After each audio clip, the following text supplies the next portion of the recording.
Hi guys, it's Miko Martinez, and in this video, I'm going to share with you the 8 link building strategies that actually work in 2020 and basically give you a ranking from most to least effective. If you don't know who I am a Shopify SEO expert. I've been in the SEO industry for over 6 years now. I've worked on over 200 projects, and I've helped scale some of them to over 7 figures in annual revenue. All right, so let's get to the video. So before I talk about the link building strategies that actually work in 2024, I'm going to quickly go over which link building strategies to actually just, not even bother with, right? So don't even bother with these blog comments, forum links, Web 2.0, automated links using software like GSA, Money Robot, etc. I won't even explain what these are because you shouldn't even try to do them. If you know what they are, then you might be doing them, and this is a sign for you to stop and don't even bother. You're probably just wasting your time and resources. The problem with these links is that they're most likely ignored or may even hurt your site. And the reason is simple. It's because anyone can build them. There's no barrier to entry. And because they're very easy to build and usually very, they're free to build, a lot of amateur SEOs will try to build these links first because, again, they're free, they're easy to build. So Google actually just most likely ignores them. And if you build too much of these, you're actually hurting your site. So don't even bother with these. Save your time and resources and just spend your time building links or using these strategies that actually move the needle, strategies that actually work in 2024. All right, so let's get to the first link building strategy. So the first one is digital PR. So what is digital PR? Digital PR is creating high quality content and contacting journalists to gain media coverage and backlinks. So digital PR is something that's gained a lot of traction in the last, I would say, 3 years. And there are tons of case studies showing how digital PR campaigns can get you like tons of high authority, like DR70 plus backlinks, and how that really improves SEO. And that's why digital PR is, in my opinion, the most effective link building strategy today, right? It's the most effective, but it's also a little bit difficult to execute. The content has to be good, and you need to use a tool like Muckrack to find the journalists, right? So most effective, but also one of the more difficult link building strategies. Next, guest posts. So what are guest posts? Guest posts are when you offer to write articles for websites and include a link to your site within those articles, right? So guest posts are very reliable. I would say they're also not very difficult to acquire. And that's why in our agency, over 70% of our backlinks are either guest posts or link insertions, because guest posts are very versatile. They have a bit of power. You can always find relevant sites. If you can't find relevant sites, you can write relevant guest posts.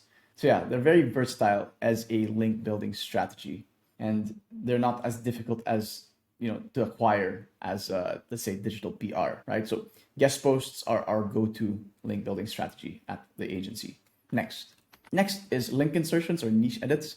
So again, along with guest posts, 70% of our backlinks are either guest posts or link insertions. And the reason for that is link insertions are pretty easy to acquire. You just ask websites to link from your site to your site from an existing article, ideally one with traffic or backlinks. It's actually easier to attain than guest posts because you don't have to write the guest post, right? You just find an existing page or article on the site you want a link from, ideally a page with traffic or backlinks because those are more powerful. And you just ask them to insert a link within that article for usually a cheaper fee than a guest post. So that's the second most used link building strategy we use at the agency. It's relatively easy to acquire and also quite versatile. Quite versatile in terms of like getting power, getting relevance, etc. Right? Okay. Next, number 4, help a reporter out. So Haro, now connectively, is when you respond to journalists' requests for expert quotes, and if they use your quote, they link to your site. So this is still a great way to get high authority DR70 plus backlinks. Tricky thing with Haro is that compared to how it was like, let's say 5 years ago, it's just much more saturated now. There are so much more people submitting their expert quotes that the chances of you landing that link is much lower than it used to be before. But if you can provide a really good quote, you get rewarded with, a good backlink. So, and it's for free. So we still use Harrow in our, in our strategy, our overall link building strategy, because again, it's free. There's a chance to get a DR70 plus link, and you just have to submit codes. Next, PBNs, or private blog networks. So this is when you acquire an expired or auction domain with strong backlinks, and then you add a link to your site from the homepage of this domain, right? This was popular years and years ago, and it still works really, really well right now in 2024 if you do it properly, right? If you don't know how to do this yourself, it's important that you find a trustworthy vendor, because the thing with PBNs is that they're very useful for boosting hard to move pages. Like if you have a page that's stuck in like position 5 and it doesn't move no matter what you do, whether you improve the content, whether you build a little bit more guest posts to it, PBNs may be the answer, because they're just super powerful, right? Because they're from an auction domain with a decent amount of backlinks, and you're getting a link from the homepage of that site. So that's a lot of power. So PBNs might be what you need to get you past that last hurdle, right? And not just that, PBNs are also really useful for tier 2s, like powering up your guest posts, powering up your link insertions, etc. Yeah, so PBNs should definitely be in your arsenal. Next, link exchanges. So link exchanges are when you exchange links with other websites, gaining a backlink in return for providing them, right? This can be one-to-one, but it's actually even better when you're doing it with multiple sites and people. What you can do actually is, if you're actively building guest posts, you can offer a link from that guest post, like, okay, I'm going to add you, like, okay, obviously you're adding your link from that guest post, but you can also ask another website, like, oh, I can add your link to this guest post in exchange for a link from your site. And yeah, this can get, a little convoluted, but like, yeah, you can create these multi-site link exchanges, and you can really leverage one guest post, one link insertion, etc., by using a link exchange, right? So yeah, there's many things you can do with link exchanges. Okay, next, unlinked brand mentions. So this is when you contact websites that mention your brand but didn't link to you and request for a backlink. This is kind of hit or miss depending on how established or popular your brand is.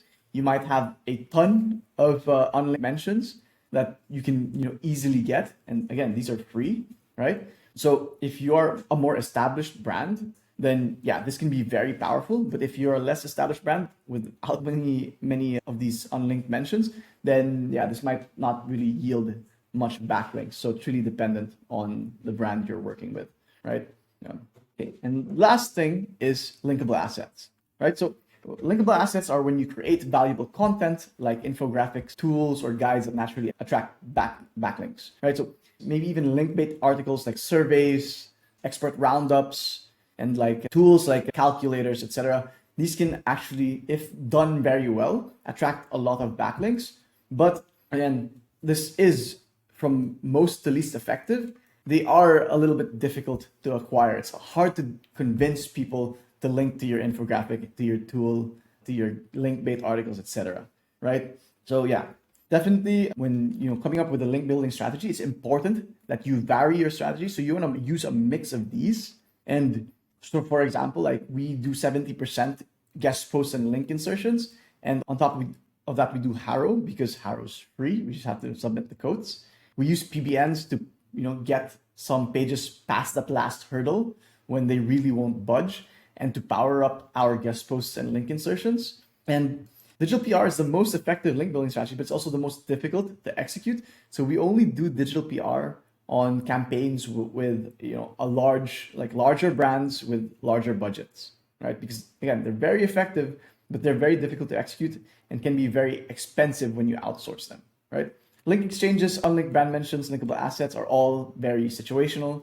So if you ask me, your go-to should be these three, right? And if you need that extra juice to get over that last hurdle, PBNs are great.